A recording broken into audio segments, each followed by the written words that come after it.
Madame, je vous appelle au sujet de la bague ancienne en saphir que vous avez mise en dépôt-vente le mois dernier. Il y a eu une erreur importante dans notre évaluation initiale. La bague s'est vendue pour 500 dollars, mais notre gémologue en chef a depuis déterminé que cette pièce valait en réalité environ 50 000 dollars. La tasse de café m'a glissé des mains alors que les mots de l'expert me parvenaient. 50 000. La bague que ma grand-mère m'avait spécifiquement léguée dans son testament. La bague que mes parents prétendaient être un simple bijou fantaisie lorsqu'ils ont proposé de s'occuper des biens restants de ma grand-mère. La bague que j'avais cherchée partout alors qu'ils juraient qu'ils ne l'avaient vue nulle part. Ma propre famille m'avait regardé droit dans les yeux pendant des semaines, m'avait écouté poser des questions à son sujet et avait menti. Ils avaient volé mon héritage et l'avaient vendu pour une bouchée de pain. J'ai raccroché le téléphone et j'ai regardé le café s'étaler sur le sol de ma cuisine, réalisant que toute ma famille m'avait trahi, et ce n'était que le début. Avant de continuer l'histoire, merci de vous abonner. Je dois atteindre les 1000 abonnés pour pouvoir vous apporter chaque jour des histoires comme celle-ci. Pour vous, ce n'est qu'un clic, mais pour moi, cela signifie énormément. Michael m'a trouvée assise par terre dans la cuisine 20 minutes plus tard, fixant toujours le café renversé. Je n'avais pas bougé. Je ne pouvais pas bouger. Mon cerveau rejouait les mots de l'expert comme un disque rayé. Emma? Qu'est-ce qui s'est passé? Il s'est accroupi à côté de moi, sa voix douce mais alerte. Michael avait ce don de sentir l'ambiance d'une pièce instantanément. C'est ce qui faisait de lui un si bon thérapeute. Un seul regard sur mon visage, et il a su qu'il ne s'agissait pas de café renversé. La bague de ma grand-mère, ai-je réussi à dire. Celle que je cherchais. Tu l'as trouvée? Mes parents y l'ont vendue pour 500 dollars. Elle valait 50 000. L'expression de Michael est passée de l'inquiétude à quelque chose de plus dur pendant que je lui racontais l'appel téléphonique, observant son visage changer à mesure que toute l'ampleur de la trahison devenait claire. Il n'a pas interrompu, n'a pas essayé de proposer des explications ou des excuses, comme je le faisais déjà dans ma tête. Il a simplement écouté, et j'ai vu sa mâchoire se crisper à chaque détail. Emma, a-t-il dit prudemment quand j'ai fini, c'est du vol. C'est la famille, ai-je dit automatiquement, l'excuse glissant de mes lèvres comme une réponse conditionnée. Il ne savait probablement pas. Arrête. La voix de Michael était ferme mais pas dure. Écoute-toi, tu trouves des excuses à des gens qui t'ont volé 50 000 dollars. Tes propres parents t'ont regardé dans les yeux et t'ont menti à ce sujet pendant des semaines. La façon dont il l'a dit, si factuellement, a fait craquer quelque chose dans ma poitrine. Je m'étais raconté toute une histoire de malentendus et d'accidents, mais Michael a tout ramené à ce que c'était réellement, du vol, des mensonges, une trahison. Mais pourquoi aurait-il fait ça? Même en posant la question, je connaissais la réponse. J'avais toujours été la responsable, celle qui ne faisait pas de vagues, qui maintenait la paix. Jessica était la préférée qui obtenait tout ce qu'elle voulait, et moi j'étais celle qui avait les restes. Je ne sais pas, a dit Michael en tendant la main pour m'aider à me relever. Mais nous allons le découvrir. La certitude dans sa voix m'a presque autant effrayée que l'appel téléphonique. Car au fond de moi, je savais que ce n'était pas un incident isolé. C'était juste la première fois que je les prenais sur le fait. Laissez-moi revenir en arrière et expliquer comment nous en sommes arrivés là, car cette pas d'histoire ne commence pas par un appel téléphonique au sujet d'une bague. Elle commence par une vie entière à être l'adulte désigné de la famille, pendant que tous les autres jouaient aux favoris. Mes parents, Robert et Linda, avaient ce truc avec Jessica depuis le jour de sa naissance.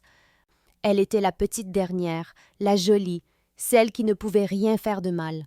J'avais 3 ans de plus, et j'étais apparemment née pour être responsable du bonheur de tout le monde.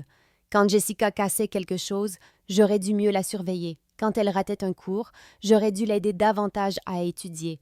Quand elle avait des ennuis, j'aurais dû être un meilleur modèle. Pendant ce temps, Jessica avait des vêtements de marque alors que je recevais des vêtements d'occasion. Jessica a eu une voiture pour son 16e anniversaire alors que j'ai eu droit à un sermon sur la responsabilité et un abonnement de bus. La blague familiale était que j'étais si mature pour mon âge et si indépendante, ce qui, avec le recul, était juste une façon de dire « Nous attendons de toi que tu t'occupes de toi-même pour que nous puissions nous concentrer sur ta sœur. Mais il y avait une personne qui voyait clair dans tout ça, ma grand-mère Margaret. Elle est décédée il y a 3 mois et j'ai encore l'impression d'avoir perdu ma seule véritable alliée dans cette famille. Grand-mère Margaret n'a jamais fait de favoritisme. Elle ne m'a jamais fait sentir que j'en demandais trop quand je voulais de l'attention ou du soutien. Elle me glissait des billets de 20 $ en chuchotant « Pour quelque chose rien que pour toi, ma chérie ». Elle écoutait mes problèmes sans immédiatement dévier, sur la manière dont je pourrais mieux servir les besoins de tout le monde, et elle portait toujours cette superbe bague en saphir qui captait la lumière juste comme il faut quand elle faisait un geste. « Elle sera à toi un jour », me disait-elle en la tournant à son doigt. C'était celle de ma mère et de sa mère avant elle. Elle revient aux femmes fortes de notre famille. Elle le disait comme un compliment. Mais maintenant, je me demande si elle ne voyait pas quelque chose que je ne voyais pas, que j'aurais un jour besoin d'une preuve de ma valeur, quelque chose de tangible qui ne pourrait pas être rejeté ou minimisé, quelque chose qui disait que je comptais aussi. 3 mois après ses funérailles, je commençais enfin à comprendre à quel point j'avais perdu en la perdant, et apparemment, mes parents aussi. Grand-mère Margaret et moi avions toujours été proches, mais ce n'est qu'en grandissant que j'ai réalisé à quel point elle était intentionnelle dans notre relation. Elle m'invitait à prendre le thé tous les dimanches, après la messe.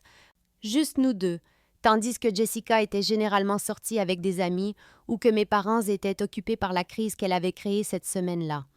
Nous nous asseyions à sa petite table de cuisine avec la nappe en dentelle, et elle me racontait des histoires sur sa vie, ses voyages, son défunt mari, mon grand-père décédé quand j'étais trop jeune pour m'en souvenir.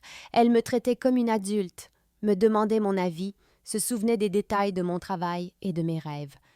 Et elle portait toujours cette bague, ce magnifique saphir entouré de petits diamants, dans une monture en or complexe qui semblait tout droit sortie d'un film. Ma mère a économisé pendant 2 ans pour se l'offrir, disait-elle en la tournant à son doigt. Elle disait qu'une femme devrait avoir quelque chose de beau qui n'appartienne qu'à elle. Quand l'avocat de grand-mère a lu le testament après les funérailles, c'était limpide. À ma petite-fille Emma, je lègue ma bague en saphir et les boucles d'oreilles assorties, avec l'espoir qu'elle se souvienne de sa propre valeur. Jessica a eu quelques meubles. Mes parents et la maison à vendre, mais cette bague était spécifiquement la mienne. Le problème, c'est que ma famille a immédiatement qualifié toute la collection de bijoux de vieilles et breloques dès qu'ils l'ont vue. « Oh, grand-mère a toujours aimé ces petites bibelots », a dit ma mère Linda avec ce sourire condescendant. Elle a probablement acheté la plupart de ça sur QVC. Papa a ri et a dit que grand-mère n'avait jamais eu de goût de luxe de toute façon. Jessica a levé les yeux au ciel et a marmonné quelque chose sur les bijoux de vieille dame qui ne valaient rien. Ils ont fait comme si grand-mère m'avait laissé une collection de perles en plastique d'une station-service. J'aurais dû faire confiance à mon instinct. La bague semblait solide, avait l'air ancienne, avait ce poids que les bons bijoux ont. Mais j'avais passé 30 ans à apprendre à ne pas me fier à mon propre jugement lorsqu'il contredisait la réalité consensuelle de ma famille. S'il disait que c'était bon marché, ça devait être bon marché. S'il disait que grand-mère était juste sentimentale à propos de choses sans valeur, alors je surévaluais probablement un bijou fantaisie parce qu'elle me manquait. Je les ai laissés me convaincre que j'étais émotive au lieu d'être logique. C'était ma première erreur. Ma deuxième erreur a été de leur faire confiance pour s'occuper des biens de grand-mère en famille, au lieu de prendre immédiatement ce qui m'appartenait légalement. Les funérailles furent tout ce que grand-mère aurait détesté, mélodramatiques et remplies de gens qui lui avaient à peine rendu visite au cours des 5 dernières années.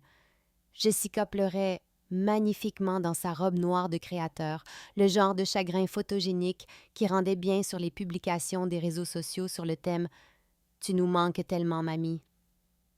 Mes parents jouaient les fils et belles-filles dévouées, acceptant les condoléances comme s'ils avaient été ses principaux aidants au lieu de moi, qui la conduisait à ses rendez-vous chez le médecin et lui apportait ses courses chaque semaine.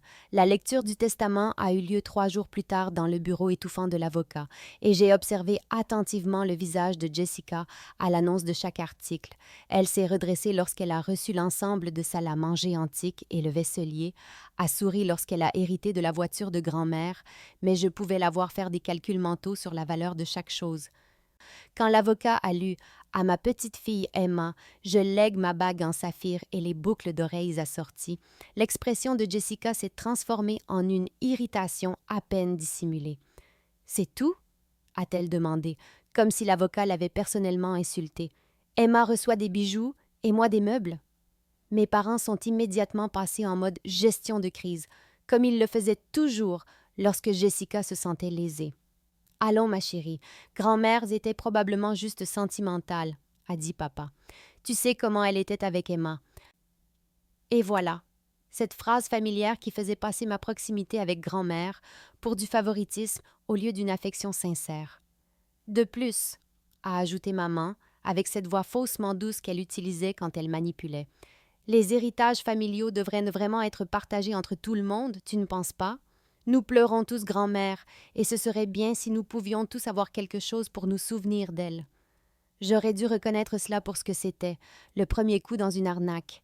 Mais j'étais en deuil, fatiguée, et je fonctionnais encore sous l'illusion que ma famille se souciait réellement de l'équité. Bien sûr, m'entendis-je dire, on peut trouver une solution. Jessica s'est immédiatement éclairée, et mes parents ont semblé soulagés. L'avocat s'est raclé la gorge, mal à l'aise. Je pense qu'il avait déjà vu cette dynamique se jouer dans d'autres familles. Mais j'étais déjà en train de cataloguer mentalement quelles pièces je pourrais partager pour que tout le monde soit content, sans jamais penser que le mot « partager » dans le vocabulaire de ma famille signifiait en fait abandonner complètement. J'ai quitté ce bureau en pensant que j'étais généreuse et que j'avais l'esprit de famille. Je n'avais aucune idée que je venais de peindre une cible sur mon héritage. Les semaines qui ont suivi les funérailles se sont écoulées dans un flou de délais professionnels et de tentatives de retour à une vie normale. J'étais submergée par un projet majeur à l'agence de marketing où je travaillais, enchaînant les nuits tardives et les week-ends pour répondre aux demandes des clients. Michael n'arrêtait pas de me dire de prendre du temps pour faire mon deuil correctement, mais honnêtement, rester occupée me semblait mieux que de rester assise à regretter les appels du dimanche de grand-mère et la façon dont elle me demandait toujours comment s'était passée ma journée, comme si elle voulait vraiment connaître la réponse. Pendant ce temps, mes parents ont commencé à mentionner nonchalamment qu'ils aidaient à vider la maison de grand-mère pour qu'elle puisse être mise sur le marché. « Ne t'inquiète pas de te précipiter là-bas, » disait maman quand elle appelait. « Nous savons à quel point tu es occupée avec le travail. Papa et moi pouvons nous occuper de tout trier. » Cela semblait attentionné, même prévenant, mes parents s'occupant de la tâche écrasante de passer en revue une vie entière de possession pour que je n'aie pas à affronter ce fardeau émotionnel alors que j'étais déjà stressée. Jessica intervenait aussi, disant qu'elle donnait un coup de main le week-end, donnant l'impression que toute la famille mettait la main à la pâte par amour et par sens des responsabilités.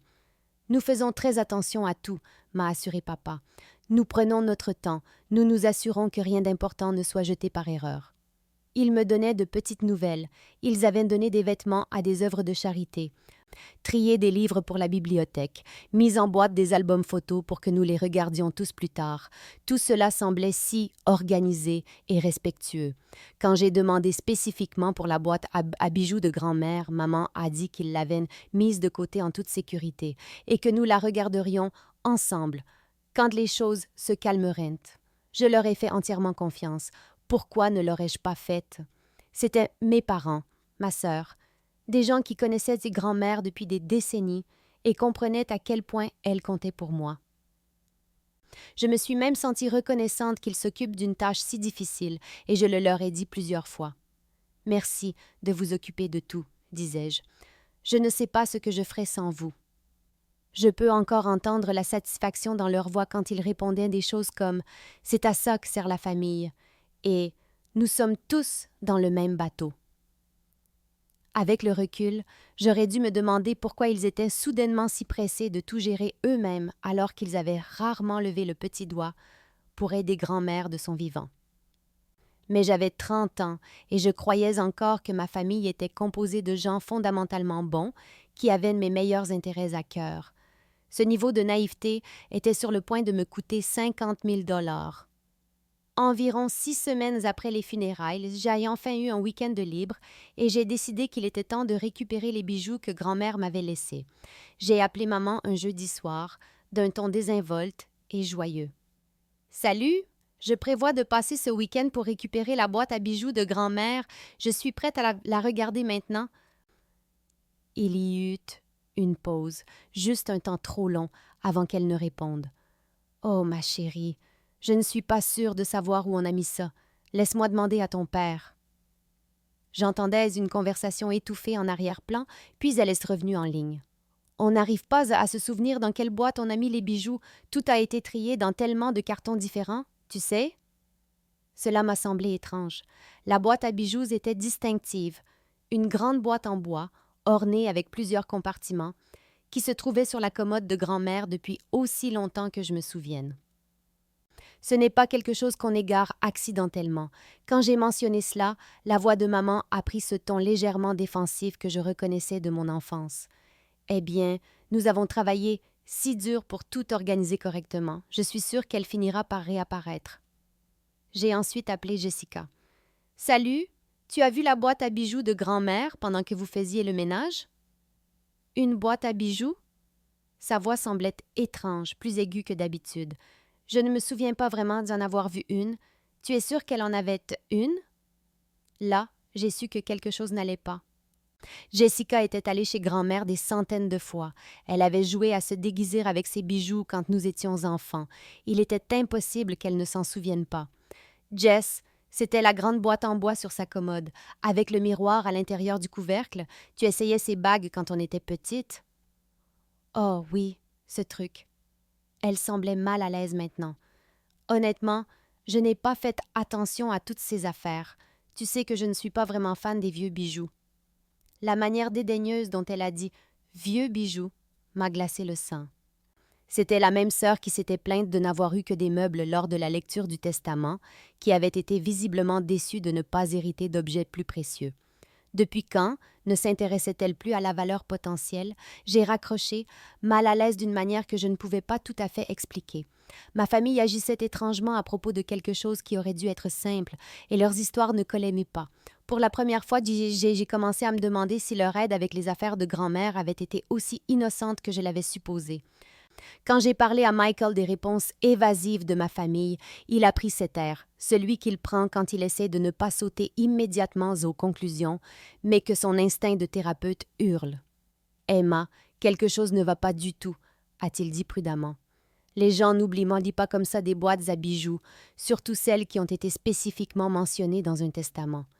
Il m'a encouragée à être plus directe, à cesser d'accepter des réponses vagues et à exiger des détails. Alors, je suis allée chez mes parents ce samedi-là, déterminée à voir les affaires de grand-mère par moi-même.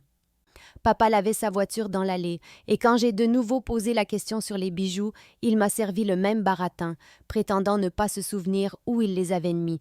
Mais alors que j'étais là, le regardant frotter son pare-brise avec une concentration excessive, j'ai remarqué quelque chose sur le siège passager.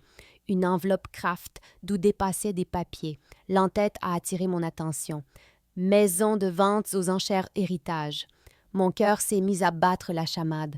Pendant que papa rentrait chercher plus de savon pour la voiture, je me suis penchée vers la portière ouverte et j'ai vu ce qui ressemblait à un reçu. J'ai jeté un coup d'œil rapide autour de moi, puis j'ai attrapé les papiers. C'était là, noir sur blanc. Lot 47, bague saphir vintage, vendue pour 500 $. La description correspondait parfaitement à la bague de grand-mère. Saphir de Ceylon, monture en or, circa années 20. Le vendeur était indiqué comme étant Robert Henderson, mon père. Mes mains tremblaient alors que je prenais des photos du reçu avec mon téléphone, puis je remis rapidement les papiers en place. Quand papa est revenu, je lui ai demandé une dernière fois pour la boîte à bijoux, lui donnant une chance de me dire la vérité. Comme je te l'ai dit, ma chérie, nous ne sommes tout simplement pas encore tombés dessus. Ces choses prennent du temps. Il me mentait en plein visage alors que la preuve de son vol se trouvait à 1 mètre de nous. Je suis partie sans dire un mot de plus, mais mon esprit était en ébullition. Ce n'était pas un malentendu ou un accident, c'était délibéré. Mon père avait pris la bague de ma grand-mère, l'avait vendue aux enchères, puis avait passé des semaines à me mentir en prétendant ne pas savoir où elle était. Quand j'ai appelé la maison de vente depuis ma voiture, ils ont confirmé qu'ils avaient vendu la bague et qu'ils essayaient de joindre le propriétaire d'origine à cause de l'erreur d'expertise. Nous appelons le numéro enregistré depuis des semaines, a dit la femme. Monsieur Henderson nous a donné ses coordonnées lorsqu'il a consigné la pièce. Ils essayaient de dire à mon père que la bague valait 50 000 $ et il avait ignoré leurs appels tout en me mentant sur sa localisation. J'ai confronté mes parents le soir même, armés des photos du reçu de la vente aux enchères et d'une fureur vertueuse que je n'avais jamais ressentie auparavant. Je suis entrée dans leur salon et j'ai tout déballé. Je savais pour la bague, je savais qu'ils l'avaient vendue et je savais qu'ils me mentaient depuis des semaines. La manipulation psychologique a commencé immédiatement, comme s'ils avaient s'y répété. « Allons, Emma, calme-toi », a dit papa de ce ton condescendant qu'il avait utilisé toute ma vie. « Tu t'énerves pour rien. » Maman a enchaîné avec des larmes de crocodile. Nous pensions que c'était juste un bijou fantaisie, ma chérie. Comment pouvions-nous savoir qu'il avait de la valeur?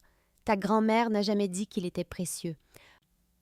Quand j'ai souligné que la description de la maison de vente indiquait clairement qu'il était ancien et de valeur, papa a changé de tactique. Eh bien, nous avions besoin d'argent pour les frais d'enterrement. Tu sais combien ces choses sont chères et nous ne voulions pas t'imposer ces coûts. C'était le comble, considérant qu'il ne m'avait jamais demandé de contribuer et que j'aurais volontiers aidé à payer. Puis est venue la culpabilisation. Nous avons travaillé si dur pour vider cette maison, y consacrant notre temps et notre énergie, et voilà les remerciements que nous recevons, des accusations et de la colère. Maman a ajouté sa manipulation préférée. « Tu ne portais même pas la bague, ma chérie. Elle restait juste dans une boîte à ne rien faire. Au moins, de cette façon, elle est allée à quelqu'un qui l'apprécierait. » Le blâme de la victime s'est intensifié lorsque j'ai insisté sur le fait qu'il m'avait menti pendant des semaines.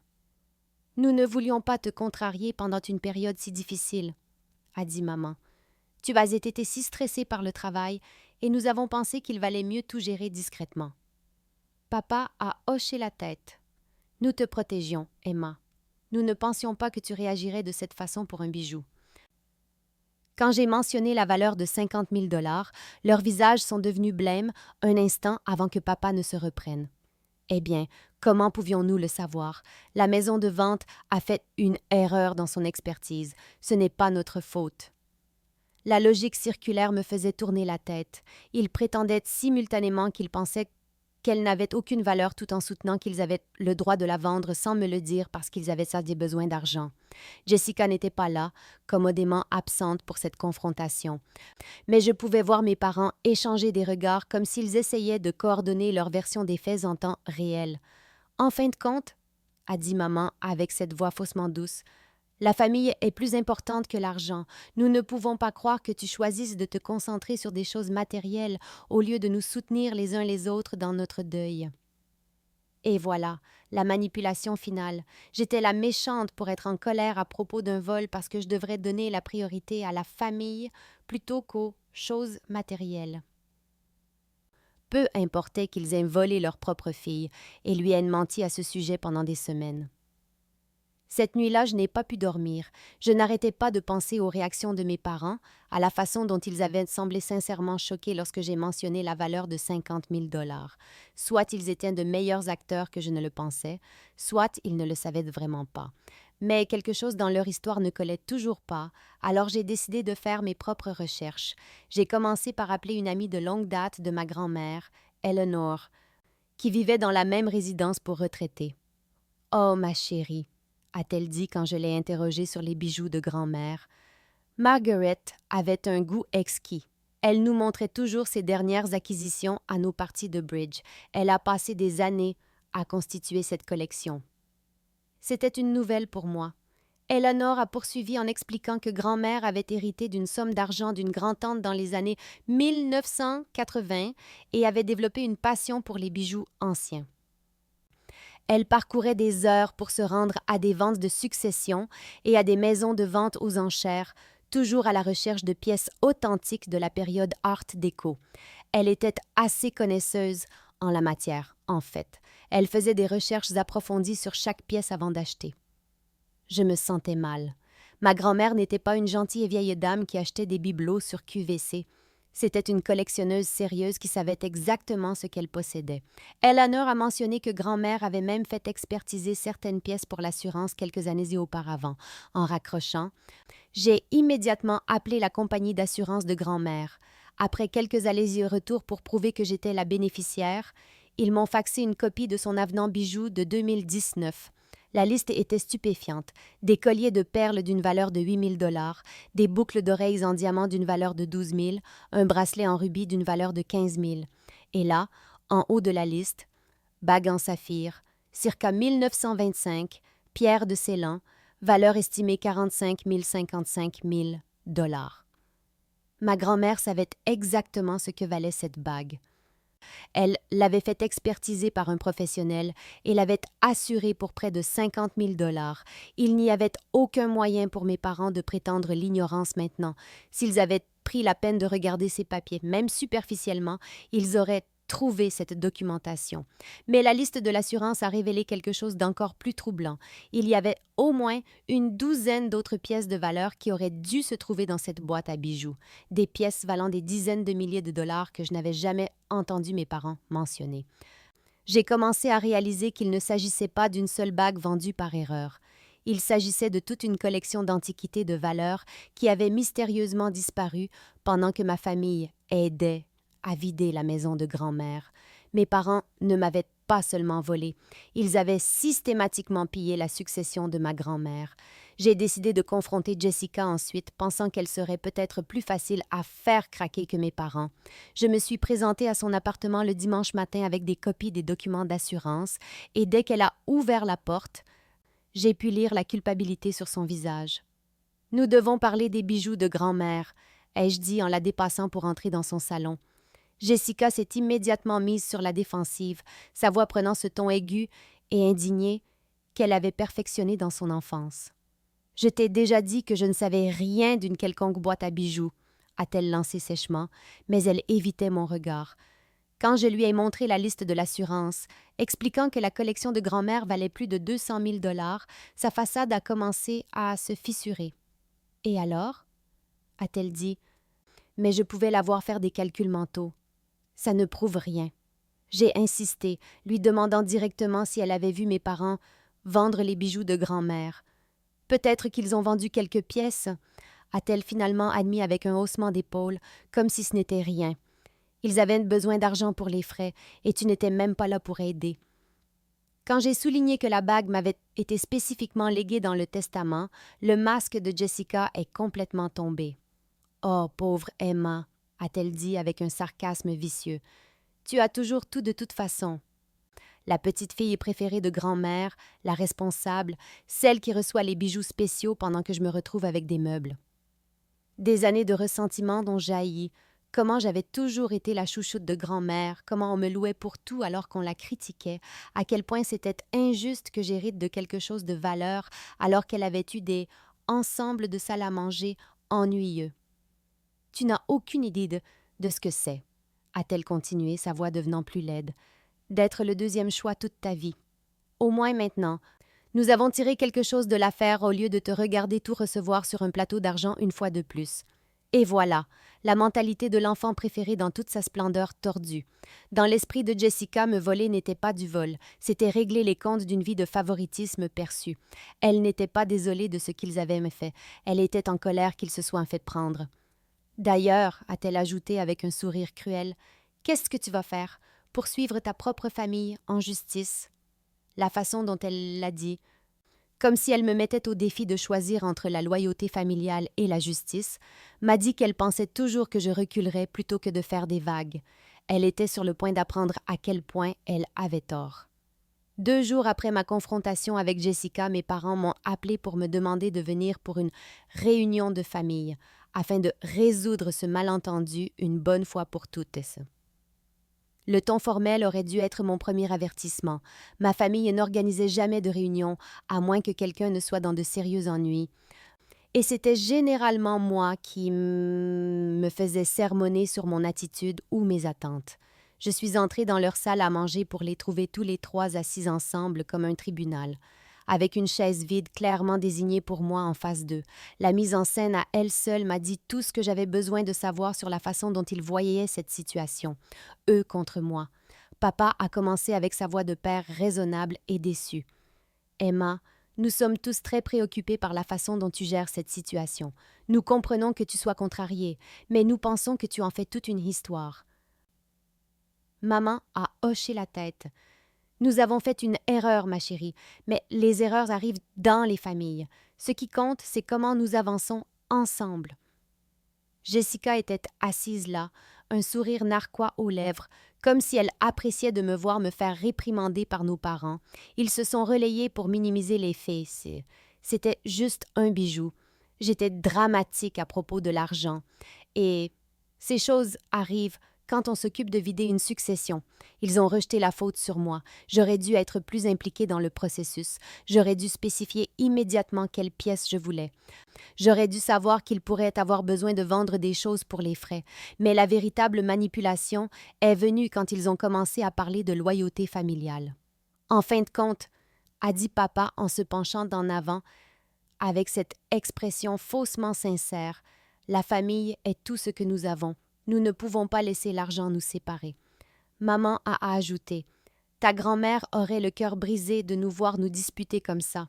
Elle voudrait que nous restions soudés. » Jessica a renchéri.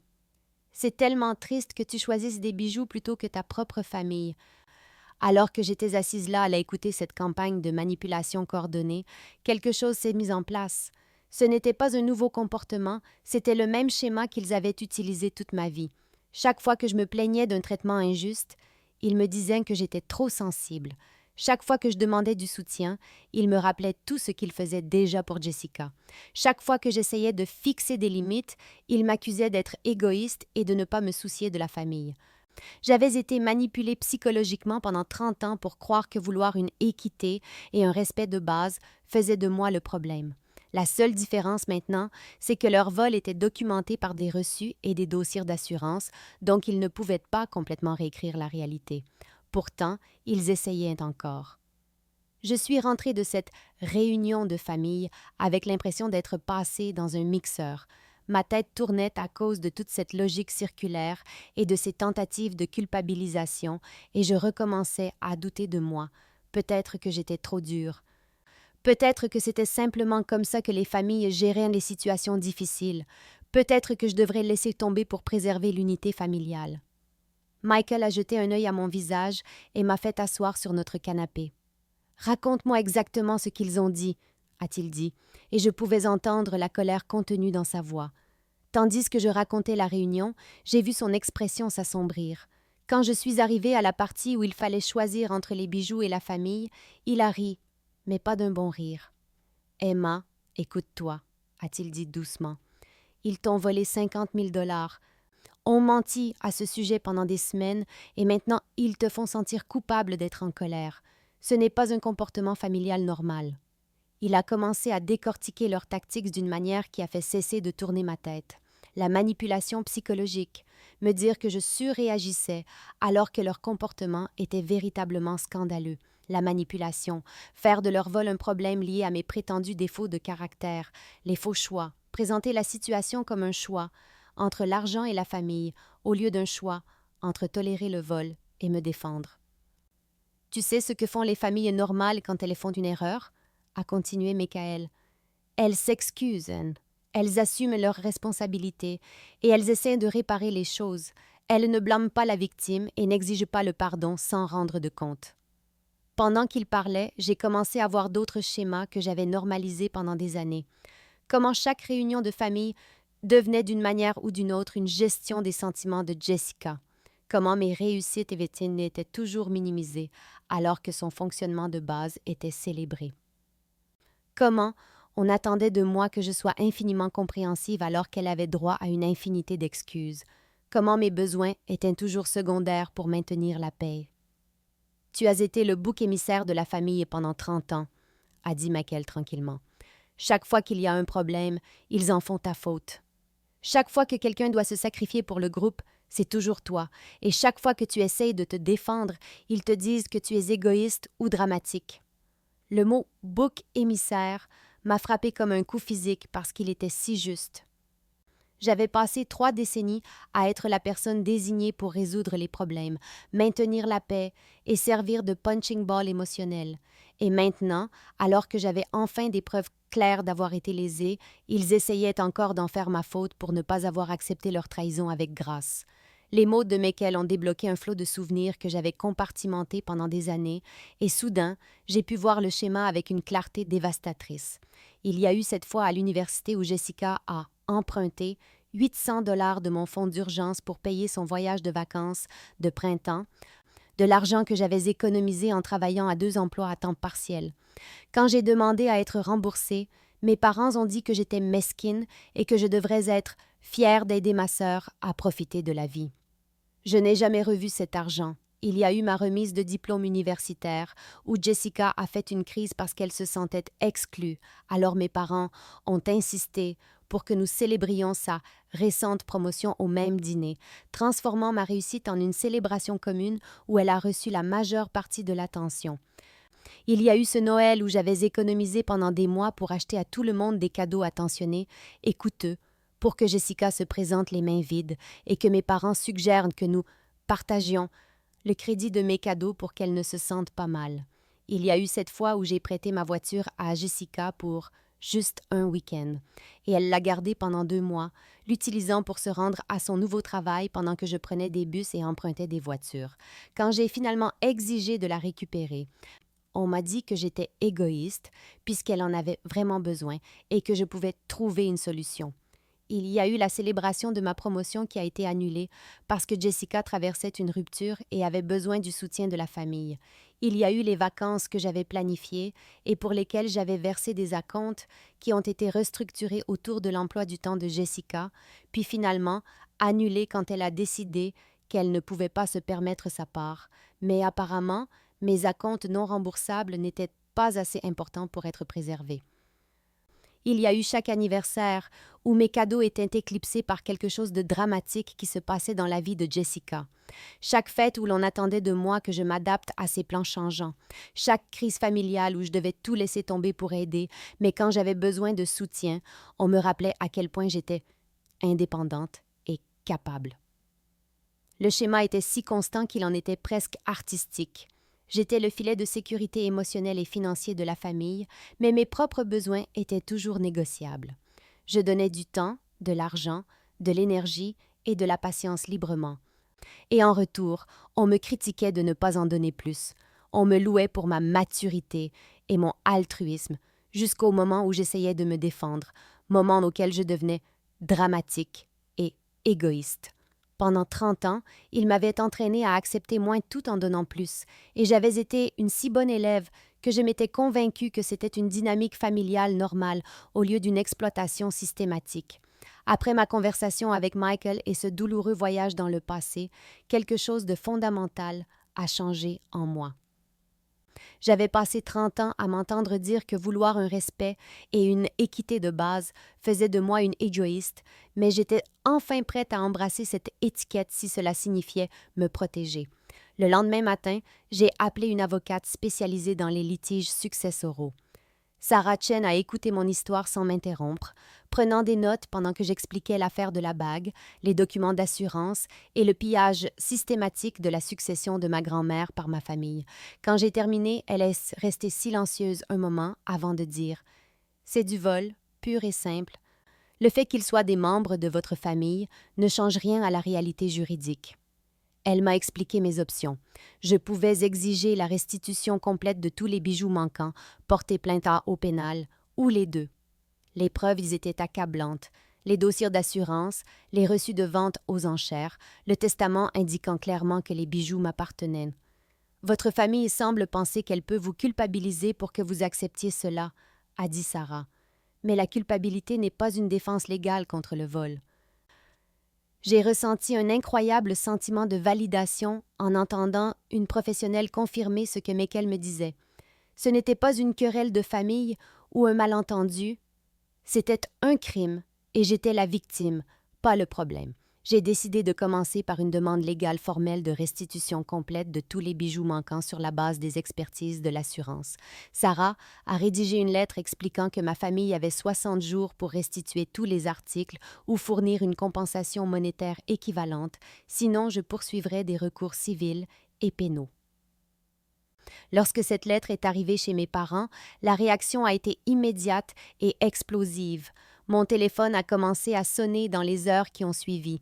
D'abord maman, pleurant sur le fait que je détruisais la famille pour de l'argent, puis papa, furieux que j'ai impliqué des étrangers dans des affaires de famille privée, puis Jessica, hurlant que j'étais vindicative et cruelle de menacer de envoyer nos parents en prison. La partie la plus révélatrice était leur choc total que j'ai réellement fait quelque chose face à leur comportement. Ils étaient si confiants dans leur capacité à me manipuler qu'ils ne pouvaient vraiment pas croire que j'ai choisi mes propres intérêts plutôt que leur confort. « Comment as-tu pu nous faire ça ?» a sangloté maman. « Après tout ce que nous avons fait pour toi? » Et voilà encore, l'idée que leur comportement passé leur donnait en quelque sorte le droit de me voler en toute impunité. Mais pour la première fois de ma vie, je ne tombais pas dans le panneau. « Vous aurez des nouvelles de mon avocate », ai-je dit, et j'ai raccroché. Le harcèlement a commencé immédiatement, après l'arrivée de la lettre de l'avocate. Mon téléphone sonnait constamment. Parfois, c'était maman qui pleurait en disant que je lui brisais le cœur. Parfois, c'était papa qui criait sur les « enfances ingrats » et le fait de mordre la main qui vous nourrit. Jessica a laissé des messages vocaux m'insultant de tous les noms, de cupide à psychotique, pour avoir impliqué des avocats dans des affaires de famille. Ils ont essayé toutes les tactiques de manipulation de leur répertoire. La culpabilité religieuse. Ta grand-mère se retourne dans sa tombe en voyant comment tu traites ta famille. La culpabilité financière. Sais-tu combien coûtent les avocats et tu vas nous ruiner pour des bijoux. Le chantage affectif. La tension artérielle de ton père s'est montée en flèche à cause du stress que tu causes. Ils se sont présentés comme les victimes de ma soudaine crise de vengeance, oubliant commodément qu'ils m'avaient volé en premier. Des membres de la famille élargie ont également commencé à appeler des tantes et des oncles à qui on avait raconté une version de l'histoire où je poursuivais mes parents en deuil pour un malentendu concernant des bijoux fantaisie. Oncle Tom a même eu le culot de me faire la morale sur la loyauté familiale et de suggérer que je faisais une sorte de dépression nerveuse. La menace qui était censée être leur option nucléaire est venue de papa. Si tu continues avec ces histoires d'avocats, tu ne seras plus la bienvenue dans cette famille. Nous te couperons complètement les ponts. Pas de fête, pas d'anniversaire, aucun contact. Est-ce vraiment ce que tu veux? L'ancienne moi se serait effondrée face à cette menace. L'ancienne moi était si terrifiée de perdre l'approbation de sa famille que je me serais excusée de m'être fait voler et je les aurais suppliés de me pardonner de m'être défendue. Mais cette version de moi s'est sentie soulagée. « C'est votre choix, » lui ai-je dit calmement. Mais les poursuites judiciaires continuent de toute façon. Le silence à l'autre bout du fil était assourdissant. Ils étaient si sûrs que la menace de l'abandon me ferait revenir en rampant qu'ils ne s'étaient pas préparés à ce que je vois leur bluff. Chaque appel de colère, chaque tentative de culpabilisation, chaque manipulation ne faisait que renforcer le fait que je prenais la bonne décision. Des gens qui se souciaient vraiment de moi ne seraient pas plus contrariés par les conséquences qu'ils ne l'étaient par le vol initial. Ils n'étaient pas en colère parce que je détruisais la famille. Ils étaient en colère parce que je refusais d'être leur victime désignée plus longtemps.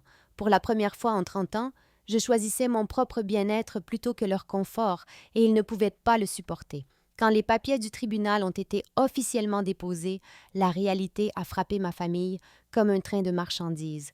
Soudain, ce n'était plus seulement Emma qui fait son cinéma, c'était une affaire judiciaire avec des accusations criminelles potentielles et leur nom figurait sur des documents officiels en tant que défendeur dans une affaire de vol. Les appels téléphoniques paniqués se sont intensifiés, mais ils avaient maintenant un ton différent. Sarah m'avait conseillé de ne plus communiquer directement avec eux, alors j'ai laissé tous les appels aller à la messagerie vocale. Les messages étaient fascinants à écouter car je pouvais les entendre essayer différentes stratégies en temps réel. D'abord vinrent les faux remords. « Emma, Nous sommes tellement désolés que tout cela ait dégénéré. Nous n'avons jamais voulu que les choses aillent aussi loin. Ne pouvons-nous pas nous asseoir en famille et régler ça? Puis le marchandage. Et si on te donnait de l'argent pour compenser la bague? On ne peut pas se permettre le montant total, mais on veut arranger les choses. Quand je n'ai pas répondu à cela, ils ont essayé l'angle de la réconciliation. Jessica a laissé un message larmoyant sur le fait que sa sœur lui manquait et que la famille est plus importante que l'argent. Maman a commencé à envoyer des cartes de vœux avec des notes manuscrites sur guérir notre relation et surmonter cette période difficile. Papa a essayé l'approche raisonnable.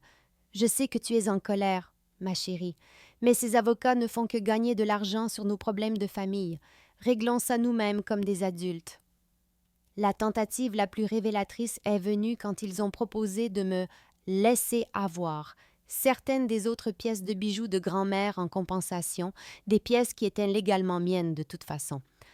Ils essayaient de présenter la restitution de biens volés comme un geste généreux de leur part, mais je voyais clair dans chaque manipulation maintenant. Les larmes étaient tactiques.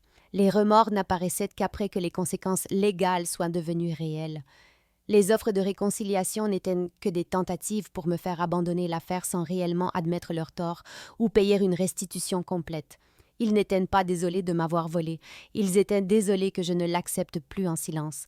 Sarah m'a gardé les pieds sur terre tout au long de ce processus.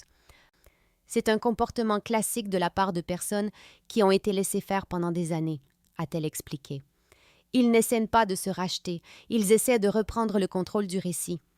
Chaque message vocal, chaque carte, chaque offre de paix ne faisait que renforcer le fait que j'avais fait le bon choix. Une véritable prise de responsabilité aurait commencé par une confession complète et une restitution immédiate. Au lieu de cela, ils essayaient toujours de négocier pour échapper aux conséquences, tout en se positionnant comme les parties lésées. Dommage pour eux. J'en avais enfin fini d'être leur paillasson désigné. L'accord est intervenu 6 mois plus tard, et il correspondait en tout point à ce que Sarah avait promis. Ma famille a été contrainte de payer une restitution complète pour tous les bijoux manquants sur la base des expertises d'assurance, un total de 247 000 $.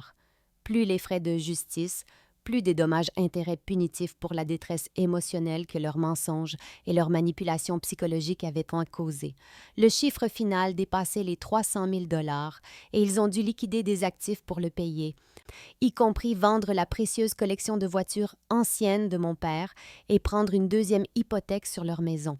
Le jour où l'accord a été finalisé, j'ai reçu 3 appels téléphoniques très différents. Le premier était celui de papa, et je pouvais entendre le choc sincère dans sa voix que les actions aient des conséquences. « Je n'arrive pas à croire que tu sois allé jusqu'au bout, » a-t-il dit, comme s'il parlait à une étrangère. « On ne t'a pas élevé comme ça. » Et voilà encore, même en me signant d'un chèque à 6 chiffres, il essayait toujours de faire de moi la méchante. L'appel de maman était purement hystérique. « Tu as détruit cette famille pour de l'argent. Ton père pourrait avoir une crise cardiaque à cause du stress. » Elle m'a raccroché au nez quand j'ai souligné qu'ils avaient détruit la famille, quand ils avaient décidé de me voler. Le message de Jessica était le plus honnête, probablement parce qu'elle était furieuse. « J'espère que tu es contente. Tu as eu ton précieux argent et tu as ruiné nos vies au passage. Ne me contacte plus jamais. » Elle le disait comme une menace, mais honnêtement, cela ressemblait à un cadeau. Plusieurs membres de la famille élargie ont également coupé les ponts, ayant apparemment cru à la version selon laquelle j'étais une sorte de monstre obsédé par l'argent qui avait poursuivi ses propres parents pour des babioles. Oncle Tom m'a envoyé un courriel cinglant sur le fait que les liens du sang sont plus forts que tout et que j'avais choisi la cupidité plutôt que la famille. Je l'ai transféré à Michael avec un emoji qui rit. La partie la plus satisfaisante a été de les voir réaliser que leurs tactiques de manipulation habituelles avaient eu un effet boomerang spectaculaire. Ils avaient passé des mois à essayer de me culpabiliser pour que j'abandonne l'affaire, convaincus que je ne mettrais jamais mes menaces à exécution. Ils étaient tellement habitués à ce que je cède qu'ils avaient tout misé sur ma docilité prévisible. L'argent de l'accord signifiait que je pouvais enfin acheter la maison dont Michael et moi rêvions. Mais plus que cela, cela signifiait que j'avais enfin appris à me valoriser suffisamment pour exiger le respect. Il m'avait appris que la loyauté familiale était censée être à sens unique, mais j'avais appris que la vraie famille ne vous vole pas pour ensuite vous manipuler à ce sujet. Certains ponts méritent d'être brûlés quand ils ne mènent qu'à la dysfonction. L'année qui a suivi l'accord a été la plus paisible que j'ai connue depuis mon enfance. Avec des limites claires en place et aucune obligation de gérer les émotions de ma famille, j'ai découvert ce que c'était que de vivre sans l'anxiété constante de la prochaine crise ou tentative de culpabilisation. Michael et moi avons acheté la maison de nos rêves avec l'argent de l'accord, et chaque fois que je franchis la porte d'entrée, je ressens cette satisfaction tranquille de savoir qu'elle est construite sur mon refus d'accepter d'être maltraitée. Mes parents ont maintenu un silence radio pendant 8 mois, ce qui était honnêtement un soulagement. Quand ils ont finalement repris contact, c'était par le biais d'une carte de Noël guindée avec un message générique sur l'espoir que nous puissions guérir en tant que famille. Pas d'excuses, pas de reconnaissance de leur tort, juste l'attente que suffisamment de temps se soit écoulé pour que je fasse comme si de rien n'était. J'ai renvoyé une réponse polie mais ferme. J'étais ouverte à la reconstruction d'une relation basée sur le respect et la responsabilité, mais je ne prétendrai pas que leur vol et leurs mensonges n'avaient jamais eu lieu. C'était apparemment trop demandé, car le silence a repris. Les excuses de Jessica sont arrivées 11 mois plus tard, et c'était un chef-d'œuvre de manipulation égocentrique déguisé en remords. Elle allait se marier et voulait que je sois au mariage parce que ce ne serait pas pareil sans ma sœur. Son message texte comprenait des phrases comme « J'ai beaucoup réfléchi » et « Je réalise que j'ai mal géré les choses », mais évitait notamment les mots comme « vol »,« mensonge » ou « désolé ». Elle a terminé par « J'espère que nous pourrons surmonter cela et redevenir une famille ». Ce qui se traduisait par « J'espère que tu feras comme si de rien n'était, pour que je puisse avoir les photos de mariage que je veux ». J'ai répondu par des félicitations pour ses fiançailles et j'ai décliné l'invitation. Elle a répondu par une série de messages qui sont rapidement passés de la fausse douceur à sa vraie nature, me traitant de « amère » et de « impitoyable ». C'était presque réconfortant de voir qu'elle n'avait en fait pas changé du tout. Cela confirmait que rester à l'écart était le bon choix. Les membres de la famille élargie qui avaient coupé les ponts avaient clairement eu toute l'histoire maintenant, car quelques-uns ont commencé à reprendre contact avec des excuses maladroites. Certaines relations étaient irrécupérables une fois que les gens comprenaient ce qui s'était réellement passé, mais d'autres sont restées brisées. J'ai découvert que le drame, la marche sur des œufs ou l'attente constante que je sacrifie mon bien-être pour le confort de tous les autres ne me manquait pas. Pour la première fois de ma vie d'adulte, j'étais entourée uniquement de personnes qui me valorisaient vraiment, et la différence était remarquable. 2 ans plus tard, je peux honnêtement dire que perdre ma famille toxique a été la meilleure chose qui me soit jamais arrivée. Le drame constant, la marche sur des œufs, l'attente que je me sacrifie sans fin, pour des gens qui me voyaient comme une ressource plutôt que comme une personne, tout cela a disparu. Mon niveau de stress a chuté si radicalement que mon médecin l'a remarqué lors de mon examen annuel. Michael et moi nous sommes fiancés au printemps dernier, et organiser notre mariage a été une pure joie, car il n'y a personne qui essaie de tout ramener à soi ou qui exige des arrangements pour sa propre dysfonction. Nous nous entourons de gens qui célèbrent réellement notre bonheur au lieu de rivaliser avec lui. L'argent de l'accord nous a acheté plus qu'une maison. Il m'a acheté la liberté d'une vie entière à être sous-estimée. J'ai appris à reconnaître les tactiques de manipulation immédiatement maintenant, et je n'ai aucune tolérance pour les gens qui confondent la gentillesse avec la faiblesse. J'ai aussi appris que la famille que l'on choisit est souvent plus loyale que la famille dans laquelle on est. Voici ce que j'aurais aimé savoir il y a 30 ans. Les gens qui vous aiment vraiment ne vous volent pas, pour ensuite vous faire sentir coupable d'être en colère. La vraie famille n'exige pas que vous acceptiez d'être maltraité pour prouver votre loyauté. Et parfois, la chose la plus aimante que vous puissiez faire pour vous-même est de refuser de participer à des relations qui vous diminuent constamment. Si quelqu'un dans votre vie vous fait sentir folle d'avoir des limites raisonnables, faites confiance à votre instinct. S'ils répondent à la prise de responsabilité par la colère plutôt que par des excuses, cela vous dit tout ce que vous devez savoir sur leur caractère. Et s'ils menacent de vous couper les ponts à moins que vous n'acceptiez leur mauvais comportement, bluffez, vous pourriez découvrir que les ordures se sortent toutes seules. À tous ceux qui ont affaire à des membres de leur famille et qui pensent que les liens du sang leur donnent le droit de vous traiter mal, vous méritez mieux. Vous n'êtes pas obligé de vous immoler par le feu pour garder les autres au chaud, même s'ils sont de votre famille. Parfois, la chose la plus courageuse que vous puissiez faire est de vous éloigner des gens qui refusent de vous traiter avec un respect élémentaire. Michael aime plaisanter en disant que la bague de ma grand-mère nous a sauvés à plus d'un titre, pas seulement financièrement, mais en me montrant ma propre valeur. Je pense que grand-mère serait fière que j'ai enfin appris à me valoriser comme elle l'a toujours fait. Alors dites-moi, avez-vous déjà eu à choisir entre la loyauté familiale et le respect de vous-même? Et plus important encore, vous êtes-vous choisi? Dites-le moi dans les commentaires ci-dessous.